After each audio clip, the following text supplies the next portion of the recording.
ഛത്തീസ്ഗഡിൽ മനുഷ്യക്കടത്ത് ആരോപിച്ച് 2 കന്യാസ്ത്രീകളെ അറസ്റ്റ് ചെയ്തു. റെയിൽവേ സ്റ്റേഷനിൽ നിന്നാണ് ഇവരെ അറസ്റ്റ് ചെയ്യുന്നത്.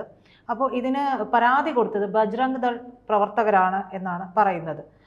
ഇതിൽ അവർക്കെതിരെ, അതായത് ഇതിനെതിരെ വലിയ പ്രതിഷേധങ്ങളൊക്കെ നമ്മുടെ രാജ്യത്ത് ഉടനീളം അത് ഉണ്ടാക്കുന്നുണ്ട്. ന്യൂനപക്ഷങ്ങൾക്കെതിരെയുള്ള കടന്നുകയറ്റം എന്നൊക്കെ സ്വാഭാവികമായും പറയുന്നതൊക്കെ എന്താണോ അതെല്ലാം നടക്കുന്നുണ്ട്. നമ്മൾ മതപരിവർത്തനത്തെയോ ഈ പറയുന്ന മനുഷ്യക്കടത്തിനെയോ ഒന്നും അനുകൂലിക്കുന്നില്ല. പക്ഷെ അത്തരത്തിലൊരു കാര്യം ചെയ്തിട്ടുണ്ടോ എന്നുള്ളത് അന്വേഷിച്ചിട്ട് വേണ്ടേ? അതായത് അതുകൂടി ജനങ്ങളെ ബോധ്യപ്പെടുത്തുന്ന രീതിയിലാകണ്ടേ അങ്ങനെ ഒരു അറസ്റ്റ് നടന്നിട്ടുണ്ടെങ്കിൽ ഉണ്ടാകേണ്ടത്? അതെ, ഇവിടെ നടന്നിരിക്കുന്നതെന്ന് പറഞ്ഞാൽ കേരളത്തിലെ മാധ്യമങ്ങളുടെ വ്യാജ പ്രചരണമാണ്.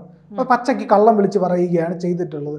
ഇവിടെ ബജ്രംഗ് ദളിന്റെ പരാതിയിലല്ല ഇവരെ അറസ്റ്റ് ചെയ്തത് എന്നുള്ളതാണ് ഇതിനകത്ത് പ്രധാനപ്പെട്ട കാര്യം. അതായത് 2 കന്യാസ്ത്രീകൾ, പ്രീതി മേരി, വന്ദന ഫ്രാൻസിസ്, ഇവർ 2 പേര് കൂടെ ചേർന്നിട്ട് ഛത്തീസ്ഗഡിൽ നിന്ന് 2 പെൺകുട്ടികളെ, 3 പെൺകുട്ടികളുമായിട്ട് ട്രെയിനിൽ ആഗ്രയിലേക്ക് പോകുന്നു. അപ്പോൾ ഇത് പോകുന്ന ഈ സ്ഥലം എന്ന് പറഞ്ഞാൽ ബസ്തറാണ്. ബസ്തർ എന്ന് പറയുന്ന സ്ഥലത്തെ പറ്റിയൊന്നും ഇവർ പറയുന്നില്ല.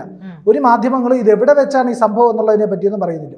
അതായത് ബസ്തർ എന്ന് പറഞ്ഞു കഴിഞ്ഞാൽ വളരെ സെൻസിറ്റീവായ ഒരു മേഖലയാണ്. എന്തുകൊണ്ട് എന്ന് ചോദിച്ചു കഴിഞ്ഞാൽ മാവോയിസ്റ്റ് പ്രവർത്തനം കൊണ്ട് വളരെ സെൻസിറ്റീവായിരിക്കുന്ന ഒരു പ്രദേശമാണ്. ആ പ്രദേശത്ത് നിന്നിട്ടാണ് ആദിവാസികളായ 3 പെൺകുട്ടികളെ ഇവർ കൊണ്ടുപോകുന്നത്. അതിലൊരു പെൺകുട്ടി പറയുകയും ചെയ്തു, എൻ്റെ സമ്മതത്തോടു കൂടിയല്ല എന്നെ കൊണ്ടുപോകുന്നത്, എനിക്ക് മതം മാറാൻ താല്പര്യമില്ല എന്ന് പെൺകുട്ടി പറയുകയും ചെയ്തു.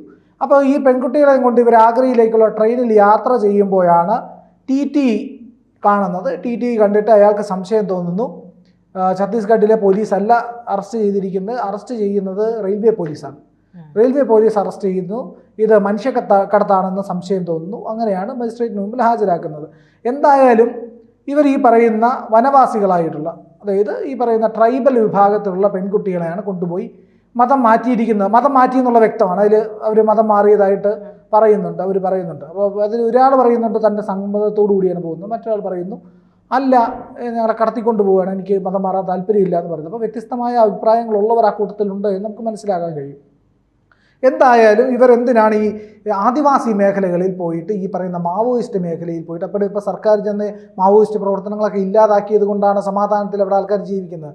അപ്പോൾ സമാധാനം വന്നോ, എന്നാൽ ഞങ്ങൾ കുറച്ച് പേരെ മതം മാറ്റട്ടെ എന്ന് പറഞ്ഞുകൊണ്ടാണ് ഇവർ ഈ പറയുന്ന മിഷണറികൾ, നമുക്കറിയാം എല്ലാ മിഷണറികളും അല്ലെങ്കിലും കേരളത്തിലൊക്കെ പ്രവർത്തിക്കുന്ന ഭൂരിഭാഗം ക്രിസ്ത്യൻ മിഷണറികളുടെയും പ്രധാന പരിപാടി മതം മാറ്റമാണ്. ആൾക്കാരെ മതപരിവർത്തനം ചെയ്യുക. സാരി തരാം, ഡ്രസ്സ് തരാം, ഈ പറയുന്ന ഭക്ഷണം തരാം, ഈ പറയുന്ന ആഹാരങ്ങൾ തരാം, വീട് വയ്ക്കാൻ പൈസ തരാം, ഇങ്ങനെയൊക്കെ പറഞ്ഞുകൊണ്ട് പ്രലോഭിച്ച് മതം മാറ്റുകയാണ് ചെയ്തത്. ഇത് ബ്രിട്ടീഷ് കാലഘട്ടത്തിലേ തുടങ്ങിയതാണ്. അവർ ഈ പറയുന്ന ഈസ്റ്റ് ഇന്ത്യ കമ്പനിക്ക് രൂപം കൊടുക്കുമ്പോൾ തന്നെ അതിൻ്റെ അകത്ത് മതം മാറ്റാനുള്ള ഒരു മതപ്രചാരണം നടത്താനുള്ള ഒരു പ്രൊവിഷനും കൂടെ കൊടുക്കുന്നുണ്ട്. ഒരു നാണംകെട്ട പരിപാടിയാണത്.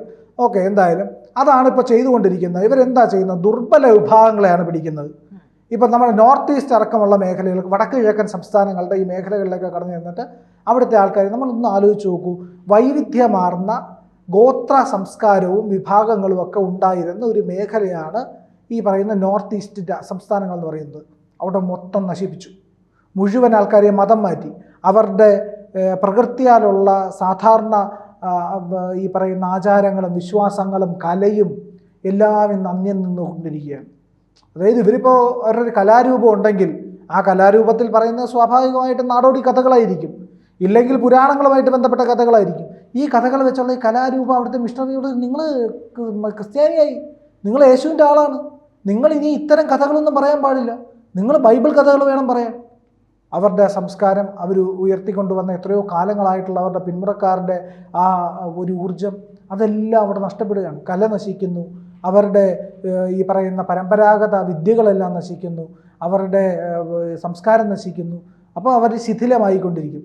ഇവർ കടന്നു ചെല്ലുന്ന മേഖല എന്ന് പറയുന്നത് ഇപ്പോൾ ആദിവാസി മേഖലകൾ, ഗോത്രവിഭാഗങ്ങൾക്കിടയിലേക്ക്, തീരദേശം, ഇതൊക്കെയാണ് ഇവിടെയൊക്കെ ടാർഗറ്റ്. ഇതൊക്കെയാണ് അതെ, ടാർഗറ്റ് എന്ന് പറയുന്നത് ഒരു പക്ഷേ അവിടെ വികസനം എത്താത്തത് കൊണ്ടാണ്, അല്ലെങ്കിൽ അവർക്ക് വേണ്ടുന്ന കാര്യങ്ങൾ, അതായത് പണത്തിന്റെ പ്രശ്നമാണ്, പ്രശ്നമായിട്ട് പറഞ്ഞൂടെ? പക്ഷെ അത് ചൂഷണം ചെയ്യുന്നുണ്ട്. അവരെ ഈ പറയുന്ന കോൺവെന്റിൽ കൊണ്ടുപോയിട്ട് ഇവരെ കൊണ്ടുപോകുന്ന അവിടെ ജോലി ചെയ്യിക്കാനാണ്.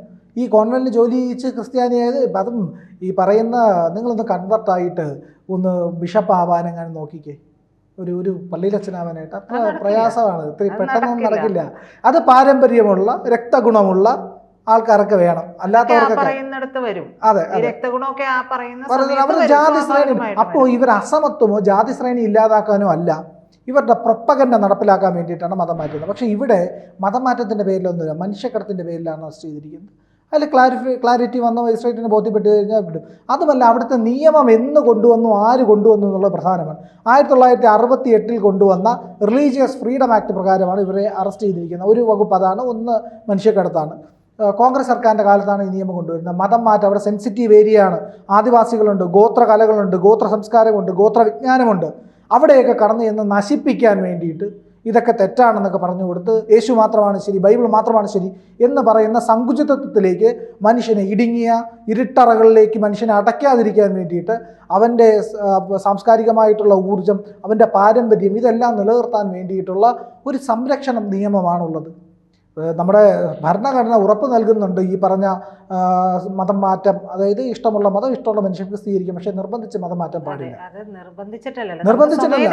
അതെ. അപ്പൊ ഇതെന്താ ചെയ്യുന്നത്? ഈ ദുർബല വിഭാഗങ്ങൾക്കിടയിലേക്ക് കടന്നു ചെല്ലുന്നതെന്ന് പറഞ്ഞാൽ ഇവരെ പ്രലോഭിപ്പിക്കുക, അവർക്ക് തെറ്റായ രീതിയിലുള്ള സന്ദേശം നൽകുക. ഇവർ എന്താ ആശയപരമായിട്ട് പറയട്ടെ, എന്താ നല്ല ഇത് വേദാന്ത ജ്ഞാനമുള്ള, ഇല്ലെങ്കിൽ എന്താണ് സ്പിരിച്വാലിറ്റി എന്നും, എന്താണ് ആത്മീയതയെന്നും, എന്താണ് ശാസ്ത്രങ്ങളെന്നും, പുരാണങ്ങളെന്നും, വേദങ്ങളെന്നും, ഉപനിഷത്തുകളെന്നും അറിയാവുന്ന ആൾക്കാരുടെ അടുത്തൊക്കെ വരാത്ത എന്താ? വരില്ലല്ലോ. അവർ മതം മാറ്റാൻ വരില്ലല്ലോ. തിരിച്ച് പറഞ്ഞ് തോൽപ്പിക്കാൻ അറിയാത്ത സാധുക്കളായ മനുഷ്യർ, അവർ നിത്യവൃത്തിക്ക് വേണ്ടി അന്നം കണ്ടെത്താൻ നടക്കുന്ന ആൾക്കാരെ ഈ പ്രലോഭിപ്പിച്ച് മതം മാറ്റാനല്ലേ നടക്കുന്നത്? ആ പരിപാടിയല്ലേ മോശം പരിപാടി? അല്ലെങ്കിൽ ശരിയായിട്ടുള്ള വിജ്ഞാനം പറഞ്ഞു കൊടുക്കണം. നിങ്ങൾ ഈ പറയുന്ന നിങ്ങളുടെ ഗോത്രാചാരം, നിങ്ങളുടെ വിജ്ഞാനം, നിങ്ങളുടെ കല, നിങ്ങളുടെ മൂല്യങ്ങൾ, ഇതെല്ലാം അവിടെ നിങ്ങൾ സംരക്ഷിച്ചുകൊണ്ട് തന്നെ ഈ പറയുന്ന യേശുവിൻ്റെ മഹത്വത്തെ മനസ്സിലാക്കുകയാണെങ്കിൽ മതം മാറേണ്ട കാര്യമില്ലല്ലോ. പണമെറുക്കുന്നത് അതെ, യേശുവിൻ്റെ മഹത്വം മനസ്സിലാക്കുകയാണെങ്കിൽ യേശു അന്ധന് കാഴ്ച കൊടുത്തത് അയാൾ ക്രിസ്ത്യാനിയാണെന്ന് നോക്കിയിട്ടല്ല. അന്ന് ക്രിസ്ത്യാനി ഇല്ല. ക്രിസ്ത്യാനി ആക്കാൻ വേണ്ടിയിട്ടുമല്ല. യേശു പറഞ്ഞത് വേശ്യയോടൊപ്പമാണ്. വേശ്യയോടൊപ്പവും കുരുടനോടൊപ്പവും ഭിക്ഷക്കാരനോടൊപ്പവും കുഷ്ഠരോഗിക്കൊപ്പവുമാണ് യേശു നിന്നത്. അവിടെയാണ് നിൽക്കേണ്ടത്. ഈ പറയുന്ന പോലെ മതം മാറ്റാനില്ല. യേശു ആരുടെയും മതം മാറ്റിയിട്ടില്ല. ആരെയും മതം മാറ്റാനും അങ്ങേരോട്ട് ക്രിസ്ത്യാനിറ്റി ഉണ്ടാക്കിയിട്ടുമില്ല. അതിനുശേഷം വന്നവർ ഞങ്ങൾ ക്രിസ്തുവിൻ്റെ ആൾക്കാർ സ്വയം എന്ന് പറഞ്ഞതാണ്. യേശുവിന് പൂർണ്ണ ബോധം ഉണ്ടായിരുന്നു. എന്താണ് കോൺഷ്യസ്നസ് എന്താണെന്ന് അറിയായിരുന്നു. എന്താണ് ദൈവം എന്നുള്ളതിനെ പറ്റി അറിയായിരുന്നു. എന്താണ് കൃത്യമായിട്ടുള്ള മനുഷ്യജന്മത്തിൻ്റെ ഉദ്ദേശം എന്നുള്ളതിനെ പറ്റി അറിയാം. അവിടെയൊക്കെ ക്ലാരിറ്റി ഉണ്ട്. ഈ ക്ലാരിറ്റി ഇല്ലാത്ത ആൾക്കാരാണ്, ഈ പറയുന്ന ബോധമില്ലാത്ത ആൾക്കാരാണ് മതാന്ധത, ഈ പറയുന്ന ക്രിമിനൽസിന് ക്രിമിനൽ തലച്ചോറുള്ളതുപോലെ, ഇപ്പോൾ ലൈംഗിക വൈകൃതമുള്ളവർക്ക് ലൈംഗിക വൈകൃതത്തിൻ്റെ തലച്ചോറുള്ളതുപോലെ മതത്തിൻ്റെ തലച്ചോറ് ബാധിച്ച, മതരോഗം ബാധിച്ച ചില തലച്ചോറുകൾക്ക് ഇത് പരിവർത്തനത്തിന് മാത്രമേ ഇടപെടാൻ കഴിയുള്ളൂ. പക്ഷെ വളച്ചൊടിക്കൽ കൂടിയുണ്ട് പ്രിയ. അതെ, ഈ പറയുന്ന ആളുകള് ബോധമില്ലായ്മ കൂടിയല്ല, മനഃപൂർവ്വം അതിനെ വളച്ചൊടിച്ച് ആളുകളെ അവരിലേക്ക് ആകർഷിക്കുക കൂടി ചെയ്യും. ഈ മതം മാറ്റം എന്ന് പറയുന്ന, മതപരിവർത്തനം എന്ന് പറയുന്നത് ഇത്തരത്തിലുള്ള മതരോഗം, മതമസ്തിഷ്ക രോഗം ബാധിച്ച ആൾക്കാരാണ് ഈ പരിപാടിക്ക് ഇറങ്ങുന്നത്. ഇവിടെ അങ്ങനെയാണെന്ന് നമ്മൾ പറയുന്നില്ല. ഇവരാണോ എന്നറിയില്ല, ഇവരെങ്ങനെയാണ് ഈ കുട്ടികൾ ഇവരുടെ അടുത്ത് എത്തിയത് എന്നറിയില്ല, സംശയങ്ങളുണ്ട്. പിന്നെ ഈ ലോകത്ത് ഒരുപാട് റാക്കറ്റുകൾ പ്രവർത്തിക്കുന്നുണ്ട്. ഈ റാക്കറ്റുകളുടെയൊക്കെ പലതിൻ്റെയും മുഖം മൂടി പലപ്പോഴും മതങ്ങളായിരിക്കും. ഇവരങ്ങനെയാണെന്ന് പറയുന്നില്ല, ഇവരൊക്കെ മലയാളികളാണ്, ഇവർ അറിയുന്ന ആൾക്കാർ ഇവിടെ ഉണ്ട്. പക്ഷേ ഇവരങ്ങനെ ആയിരിക്കില്ല. പക്ഷെ മതത്തിൻ്റെ മുഖം മൂടി ഇട്ടുകൊണ്ട് മനുഷ്യക്കടത്ത് നടത്തുന്ന ലോകത്തിലെ പല മാഫിയകളുമുണ്ട്. പലപ്പോഴും അങ്ങനെ മതങ്ങളുടെ മുഖം മൂടിയിട്ടുകൊണ്ടാണ് മനുഷ്യക്കടത്ത് നടത്താറുള്ളത്. ISISൻ്റെയൊക്കെ സ്വഭാവം നമുക്കറിയാമല്ലോ. അഫ്ഗാനിസ്ഥാനിലും സിറിയയിലും ഒക്കെ ചെയ്തത്. ഈ സിറിയയുടെ ചരിത്രം തന്നെ പരിശോധിക്കും. അത് ക്രിസ്ത്യൻ രാജ്യമായിരുന്നു. പിന്നീട് മതം മാറ്റത്തിൽ കൂടെയാണ് മതം മാറ്റവും നിർബന്ധിത മതപരിവർത്തനവും മതങ്ങളുടെ ആക്രമണവും ഒക്കെ ചേർന്നിട്ടാണത് ഒരു ഇസ്ലാമിക രാജ്യമായത്. ലെബനൻ്റെ കഥയും മറിച്ചല്ല. ലെബനൻ ഒരു ക്രിസ്ത്യൻ രാജ്യമായിരുന്നു. അതെങ്ങനെയാണ് ഇപ്പോൾ മുസ്ലിം പോപ്പുലേറ്റഡ് രാജ്യമായിരുന്നു. അപ്പോൾ ഈ മതപരിവർത്തനത്തിൻ്റെ ഒരിടത്ത് തന്ത്രമാണ് ഉപയോഗിക്കുന്നതെങ്കിൽ, ഒരിടത്ത് ആയുധമാണ് ഉപയോഗിക്കുന്നതെങ്കിൽ, അങ്ങനെ പല രീതിയിലുള്ള മതപരിവർത്തനമുണ്ട്. ഈ മതപരിവർത്തനത്തിൻ്റെ ആവശ്യമില്ല. മതപരിവർത്തന നിരോധന നിയമം കൊണ്ടുവന്നാൽ മതി. അപ്പോൾ ഇവിടെ ഖർവാപ്പസി നടത്തിയപ്പോൾ ഈ പറയുന്ന മുൻപ് ഹിന്ദുക്കളായിരുന്നവർ മറ്റ് മതങ്ങളിലേക്ക് വഴിതെറ്റിപ്പോയവർ പിന്നീട് ഈ മതങ്ങളിലേക്ക് തിരിച്ചു വരാൻ ആഗ്രഹിക്കുന്നവർ ഹിന്ദു മതത്തിലേക്ക് തിരിച്ചു വരാൻ, സനാതന ധർമ്മത്തിലേക്ക് മാറ്റിയെടുക്കാൻ വേണ്ടിയിട്ട് ഖർവാപ്പസി നടത്തിയപ്പോൾ ഇവരുടെ ഉള്ളവർക്ക് വലിയ പ്രശ്നമായിരുന്നു. ഈ ഖർവാപ്പസി നടത്തുന്നത് മോശമാണ്, അങ്ങനെ ചെയ്യാൻ പാടില്ല, ഖർവാപ്പസി തെറ്റാണ്, സംഘപരിവാർ അജണ്ടയാണ്. അതെന്താ ക്രിസ്ത്യൻ മിഷണറികൾ ചെയ്യുമ്പോഴത്തേക്കും ഈ അത് എന്താ ബർമുടയും അല്ലാത്തവർ ചെയ്ത വള്ളിനിക്കറുമാവുന്നത്? അത് മറ്റേ രണ്ട് പരിപാടിയില്ലേ. അപ്പോൾ ആ പരിപാടിയാണ് ഇവിടെ മിക്കവാറും ഇറക്കാറുള്ളത്. എന്തായാലും ഇവർ ഈ മതപരിവർത്തനത്തിനല്ല എന്നാണ് ഇപ്പോൾ എന്തായാലും പറഞ്ഞു വരുന്ന കാര്യം. എന്തായാലും ഈ പറയുന്ന ഇതിനെ പിന്നെ പൊക്കി അടിക്കുന്നതിൽ വേറെ കാര്യങ്ങളുണ്ട് ഇവിടുത്തെ മാധ്യമപ്രവർത്തകരും മാധ്യമങ്ങളും ഒക്കെ. കാരണം എന്ന് പറഞ്ഞു കഴിഞ്ഞാൽ ഇവിടുത്തെ BJP-യുമായിട്ടും സംഘപരിവാറുമായിട്ടും ക്രിസ്ത്യൻ സമൂഹം അടുത്തുകൊണ്ടിരിക്കുകയാണ്. ആ അടുപ്പത്തിനെ ഇല്ലാതാക്കുക എന്ന് പറയുന്ന ലക്ഷ്യത്തോടു കൂടിയാണ് ഇവർ ഈ കിടന്നടിക്കുന്നത്. അപ്പോൾ എന്തായാലും ഇവിടെ അങ്ങനെ മതപരിവർത്തനത്തിൻ്റെ കാര്യമാണോ എന്നുള്ളതൊക്കെ അന്വേഷിക്കട്ടെ, അന്വേഷണത്തിൽ തെളിയുമല്ലോ. ഇപ്പം നിവൃത്തിയില്ലാത്തത് കൊണ്ടാണ് കുടുംബം ഈ പെൺകുട്ടികളെ അയച്ചതെന്നും ജീവിക്കാൻ വേണ്ടിയിട്ടാണെന്നും കുട്ടികളുടെ സഹോദരൻ പറയുന്ന വീഡിയോ അല്ലേ വെളിയിൽ വന്നു. അപ്പോൾ അങ്ങനെയുള്ള കാര്യങ്ങളൊക്കെ വെളിയിൽ വരുന്നുണ്ട്. അപ്പോൾ എന്തായാലും അന്വേഷിക്കട്ടെ, അന്വേഷിച്ചിട്ട് അത്തരത്തിൽ നിർബന്ധിത മതപരിവർത്തനം സാമ്പത്തിക ഈ പറയുന്ന ദാരിദ്ര്യത്തെ ചൂഷണം ചെയ്തുകൊണ്ടാണെങ്കിൽ അതിന് കൃത്യമായ നടപടിയെടുത്ത് അത് കന്യാസ്ത്രീ ആയാലും ആരായാലും ശരി തന്നെ ജയിലിലടക്കേണ്ടതാണ്. അറിയാമല്ലോ ഫ്രാങ്കോ മുളയ്ക്കലിൻ്റെ കേസിലെ കോടതി വെർഡിക്റ്റ് വന്നതാണ്. പരസ്പര സമ്മതത്തോടെ ഉഭയസമ്മതത്തോടുള്ള ലൈംഗികതയായിരുന്നു, അത് ബലാത്സംഗമോ പീഡനമോ ഒന്നും അല്ല എന്ന് കോടതി തന്നെ പറഞ്ഞതാണ്. അപ്പോൾ നമുക്കപ്പോൾ പിന്നെ ഈ പറയുന്ന മതപരിവർത്തനത്തിൻ്റെ വിശുദ്ധിയും ഒക്കെ അവിടെ നിൽക്കട്ടെ, നമുക്ക് പിന്നീട് പരിശോധിക്കാം. എന്തായാലും ഇങ്ങനെയൊക്കെയാണ് കാര്യങ്ങളെന്നുള്ളതിനെ പറ്റിയിട്ട് പൊതുജനങ്ങൾക്ക് നല്ല ബോധ്യമുണ്ട്. ഇപ്പോൾ ഹിന്ദുക്കളൊക്കെ സംഘടിച്ചിട്ട് ഇവിടെ വന്ന് ഈ പരിപാടി ഇറക്കണ്ട എന്ന് പലയിടത്തും പറയാൻ തുടങ്ങി. അതാ ബജരംഗ ദളിൻ്റെ തലയിൽ വയ്ക്കാൻ നോക്കുന്നത്. ബജരംഗ ദളിനെ പോലെ ഒരുപാട് സംഘടനകളുണ്ട്, നമ്മുടെ നാട്ടിലെല്ലാം ഉണ്ട്, നമ്മളെല്ലാം നമുക്കറിയുന്നവരൊക്കെ അതിനകത്തുണ്ട്, അവരൊക്കെ പ്രവർത്തിക്കുന്നുണ്ട്. ചില മേഖലകളിലൊക്കെ വന്നിട്ട് ചില വീടുകളൊക്കെ കേന്ദ്രീകരിക്കും ഇവർ. ഒരു വീടായി 2 വീടായി ഇങ്ങനെ കറങ്ങി നടക്കുമ്പോഴത്തേക്കും പിടിച്ചിട്ട് പറയട്ടെ ഈ പരിപാടി ഈ പറയുന്ന ദാരിദ്ര്യത്തെ ചൂഷണം ചെയ്തുകൊണ്ടുള്ള പരിപാടികൾ ഇവിടെ വേണ്ട, അവരെ നിങ്ങൾ ആശയങ്ങൾ പറഞ്ഞ് പഠിപ്പിക്കും, യേശുവിൻ്റെ ആശയം പഠിപ്പിക്കും. നിന്നെപ്പോലെ നിൻ്റെ അയൽക്കാരനെ സ്നേഹിക്കുക, ഒരു കവളത്തടിച്ചാൽ മറുകരണ കാണിച്ചു കൊടുക്കുക, ഈ പറയുന്ന നോൺ വയലൻസ്, പീസ്ഫുൾ ലൈഫ്, ഈ പറയുന്ന തത്വങ്ങളുണ്ട്, ഒരുപാട് 1000 തത്വങ്ങളുണ്ട്. ബൈബിൾ വായിച്ചാൽ നമുക്ക് മനസ്സിലാവും. ആ പറയുന്ന ആത്മീയത പഠിപ്പിക്കൂ. എന്തിനാ മതം മാറ്റുന്നത്? മതം മാറേണ്ട ആവശ്യമില്ലല്ലോ. ഈ പറയുന്ന പ്രേമിക്കുമ്പോൾ പോലും മതം മാറുന്നു. എന്തിനാ മതം മാറുന്നത്? പ്രേമത്തിന് മതമില്ല, സ്നേഹത്തിന് എന്താ മതം? അപ്പോൾ മതം മാറും. അപ്പോൾ ഈ പറയുന്ന അനാവശ്യമായ മതം മാറ്റം ഒഴിവാക്കുക എന്നുള്ളതാണ് ശരിക്കും മത പരിവർത്തന നിരോധന നിയമം. ഒരു മതത്തിൽ നിന്ന് ഒരു മതത്തിലേക്ക് പോകണ്ട എന്നുള്ളതാണ്. പിന്നെ അതുപോലെ തന്നെ ഇപ്പോൾ ഒരു മതത്തിലാണ്, ഇപ്പോൾ ഹിന്ദുവായിട്ട് സർട്ടിഫിക്കറ്റിൽ പേരുണ്ട്, പക്ഷേ ആചരിക്കുന്നത് ക്രിസ്ത്യാനിറ്റി ആയിരിക്കും, ഇല്ലെങ്കിൽ ഇസ്ലാം ആയിരിക്കും. ആ പരിപാടി വേണ്ട. കാരണം SC/ST കമ്മ്യൂണിറ്റിയിലാണെങ്കിൽ അതിൻ്റെ ഔദാര്യം മുഴുവൻ പറ്റിക്കൊണ്ട്, അതിൻ്റെ റിസർവേഷൻ മൊത്തം പറ്റിക്കൊണ്ട് ഈ പറയുന്ന മറ്റൊരു വിശ്വാസത്തിൽ പോകണ്ട. നിങ്ങൾ ഈ മതത്തിലെ പ്രശ്നങ്ങളൊക്കെ ഉണ്ട്, അവരുടെ പിന്നോക്ക പ്രശ്നങ്ങളുണ്ട്, സംവരണ പ്രശ്നമുണ്ട്, ഐഡൻറ്റിറ്റി പ്രശ്നങ്ങളുണ്ട്. ഈ പ്രശ്നങ്ങളൊക്കെ പരിഹരിക്കാൻ വേണ്ടിയിട്ടാണ് റിസർവേഷൻ. അത് ഈ മതത്തിൽ തന്നെ തുടരാൻ വേണ്ടിയിട്ടാണ്. അതിവിടെ തുടർന്നുകൊണ്ടാണ് അതിലിരിക്കേണ്ടത്. അത് ഈ മതത്തിൽ തുടരുന്നവർക്കുള്ളതാണ്. ഇതിൽ വെളിയിൽ പോയി നിങ്ങൾ സ്വതന്ത്രമായി മറ്റൊരു ഐഡൻറ്റിറ്റി സ്വീകരിച്ചാൽ നിങ്ങൾക്ക് റിസർവേഷൻ്റെ ആവശ്യമില്ല. ആ റിസർവേഷൻ കിട്ടാൻ വേണ്ടിയിട്ട് ഇത്തരം പരിപാടി നടത്തുന്നവരെയും കൃത്യമായിട്ട് അവൻ പള്ളിയിലാണ് പോകുന്നതെങ്കിൽ അവൻ്റെ സർട്ടിഫിക്കറ്റ് തിരുത്തണം.